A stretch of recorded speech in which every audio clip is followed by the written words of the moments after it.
الفيلم بيبدأ مع واحد اسمه مانلي وهو سكران تين، وبيقابله واحد اسمه لويس وبيقول له انت جاسوسي المفضل، وبيقول فيه قصايد شعر وكده. ومانلي بيقول له اسكت يا ابني سيحتلي في المكان، فلويس بيكتب له رقمه في منديل وبيحطه في جيبه ويمشي. مانلي بيرجع البيت ويجيله اتصال من شخص اسمه باك وبيقول له بسخرية اتمنى انك مستمتع بالتقاعد يا سكير. مانلي بيقول له عاوز ايه مني؟ باك بيقول له عاوزك ترجع الشغل تاني، وبيقفل المكالمة. وفجأة باك بيظهر قدامه وبيحكي له عن مشاكله بينه وبين اخوه ريتشارد، وبيطلب من مانلي انه يقتل اخوه ريتشارد قبل الانتخابات وانه يكون عمدة المدينة بدلا من اخوه بمقابل 5 مليون دولار. مانلي بيوافق وياخده الحماس ويلعب عدتين ضغط وبيخلص تمرين. باك بيبص له بقرف ويتف على وشه ويضربه بالرجل في وشه وبيقول له وحياة امك فوق من الشرب ده وما تخزنيش. بعد كده مانلي بيروح يلبس الحتة اللي على الحبل وبيروح البار. عامل البار بيقول له ان بكره في انتخابات علشان لو انت مهتم تتابع النتائج. مانلي بيرد عليه ويقول له يا عم كبر دماغك، انا بكره هكون عندك وهقضيها شرب لحد ما تعمل. بعد لحظات بيفتكر ان عنده مهمه لازم ينجزها ويفتكر كلام باك. بعد كده بيخرج من البار ويفضل يلوم نفسه على شرب الكحول ويفضل يعيط. بيطلع منديل يمسح دموعه فبيلاقي المنديل عليه ارقام. يفتكر ان الرقم ده رقم لويس وقال له لو احتجت المساعده ابقى اتصل بيا على الرقم ده.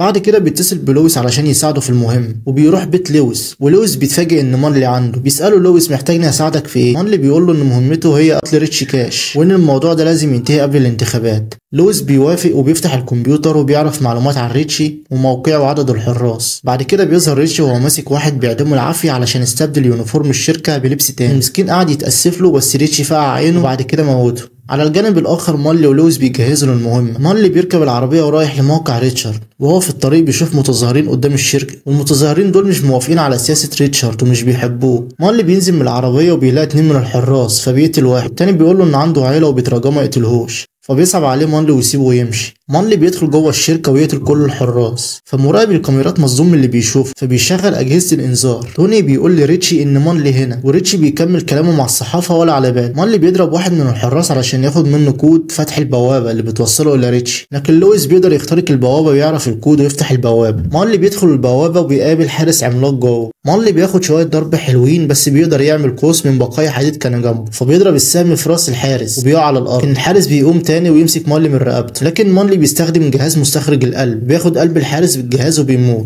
ريتشي بيتابع خطوات مانلي من الكاميرات وبيعرف ان اللي صنع سلاح مستخرج القلب واحد اسمه لويس. ريتشي بيأمر توني انه يخلص على لويس. لويس بيتكلم مانلي وبيقول له ان مكانه محاصر من الاعداء. مانلي بيسخر منه وبيقول له طب طريق السلامه انت، كانت فرصه سعيده. لويس بياخد على خاطره وبيقول طب ما بديهاش بقى، وقام مفجر البيت بيه وبالحراس اللي محاوطين البيت. مانلي سمع صوت الانفجار فبيقول له لويس يا عم انا كنت بهزر. على الجانب الاخر ريتشي قاعد مع توني وبيقول له ان مانلي كل ما بيعدي على غرفه الاسلحه بتعطل وما بتضربوش، وبيطلب منه انه يخلي السلاح يضرب مانوال مش اوتوماتيك. وتوني بيظبط الاعدادات وبيخليه يضرب مانوال. ريتشي خلاص بيصوب على مانلي بالسلاح علشان يقتله، لكن توني بيعطل الجهاز وريتشي بيتعصب عليه ويخرم عين توني. بعد كده الاخبار بتتكلم على ان يوم الانتخابات بقى يوم جحيم بسبب ان مانلي عاوز يقتل ريتشي، والمتظاهرين فرحانين وعاملوا من مانلي بطل قوي. وظهر شخص بين المتظاهرين وفجر نفسه قدام الشركه وبيعمل قلق. ريتشي بيتعصب من اللي بيحصل فبيأمر كل الحراس والموظفين انهم يقتلوا المتظاهرين، فالحراس فتحوا النار على المتظاهرين. بيطلع واحد من المتظاهرين بيضرب الحراس. على الجانب الاخر مانلي بيدور على ريتشي، فجأة ريتشي بيظهر من وراه وبيضربه على راسه ووقعه على الارض. ريتشي يحاول يلعب بعقل مانلي ويرجع له الشرب تاني، لكن مانلي بيرفض ويضرب ريتشي، لكن ريتشي بيصد لكمته وحط قنبله في ايده وهرب.